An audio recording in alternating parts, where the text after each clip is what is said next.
আজকেও তিতান রেডি। আজকেও আমরা আবার একটু বেরোচ্ছি। বাট আজকে তিতানের পাপার গাড়িতে না উঠেছে বাপিদা আর মেঘাদির গাড়িতে।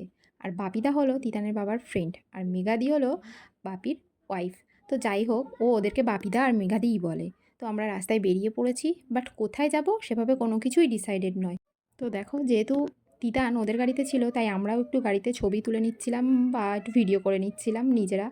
তো এইসব করতে করতে এখন তো ডিসাইড করতেই হবে যে কোথায় যাব। একটা ডিসিশন নেওয়া হয়েছে, তো চলো দেখি কোথায় যাচ্ছি। তো কিছুক্ষণ এসব করতে করতে আমরা কিছুক্ষণের মধ্যেই পৌঁছে গেছিলাম অরুণস ক্যাফে অ্যান্ড রেস্টুরেন্টে। তো যাই হোক, ওখানে গিয়ে গাড়ি পার্কিংটা করে নিয়েছি। আর দেখো, ওরা গাড়িটা রাস্তার ওইদিকে রেখেছিল। তো ছেলে একা একা রাস্তা পার হতে পারবে না বলে ছেলেকে কোলে নিয়েই ওরা রাস্তা পার হচ্ছিল। আর আমরা চলে গিয়েছিলাম রেস্টুরেন্টের মধ্যে। আর গিয়েই দেখো মেনু কার্ডটা দেখে নিচ্ছিলাম যে কে কী খাবে। আর তিতান শুধুই বলছিল পিৎজা আর বার্গার খাবে, বাট পিৎজা আর বার্গারটা ওখানে পাওয়াই যায় না। বাট সেই একই সমস্যা, কেউ কিছুই ডিসাইড করতে পারছে না কে কী খাবে। তবু কিছু কিছু জিনিস অর্ডার করা হয়েছিল।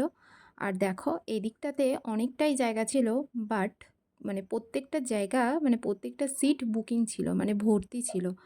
ওই জন্য আমরা বাইরের দিকটাতেই বসেছি। আর তার মধ্যে ওরা খাবার দাবারগুলো অর্ডার করেছিল।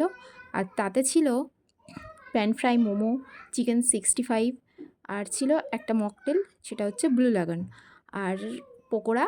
আর তিতানের পাপা নিয়েছিল একটা হট কফি। খাবারগুলো খুবই গরম ছিল, ওই জন্য তিতান একা একা খুব ভালোভাবে খেতে পারছিল না। কিন্তু তবুও আমার কাছে খাবে না বায়না করছিল। তো যাই হোক করে ও খাওয়ার চেষ্টা করছিল মুখে টুকে মাখিয়ে। তারপর সব কিছু খাওয়ার পরে তিতান একটা খেয়ে নিচ্ছিল আইসক্রিম। অরুণস ক্যাফেতে গিয়েছে আর অরুণসের আইসক্রিম খাবে না তাই আবার হয়। তার মধ্যে আমরা একটু ছবি টবি তুলে নিচ্ছিলাম। তিতানের পাপা ওদেরকেও একটু ছবি টবি তুলে দিচ্ছিল। তারপর দেখো, আমরা বেরিয়ে এসেছি, এবার বাড়ি ফিরবো। তো তিতান কিন্তু আর ওদের গাড়িতে উঠিনি, উঠেছিল আমাদেরই গাড়িতে। তো যাই হোক, ওরা তখনও বেরোয়নি বলে আমরা একটু গাড়িতে বসেই ছবি টবি তুলে নিচ্ছিলাম। তো তারপর দেখো, রাস্তায় বেরিয়ে পড়েছি। যেহেতু অনেকটাই রাত হয়ে গেছিলো, ওই জন্য রাস্তাটা একটু ফাঁকাই ছিল। কয়েকটা বাইক ছিল, খুব বেশি বড় গাড়ির চাপ ছিল না। আর আমাদের ফেরার রাস্তাতেই কিন্তু ছিল একটা বড় রেস্টুরেন্ট অ্যান্ড হোটেল, সোনা হোটেল, যেটা তোমরা সবাই কম বেশি চেনো।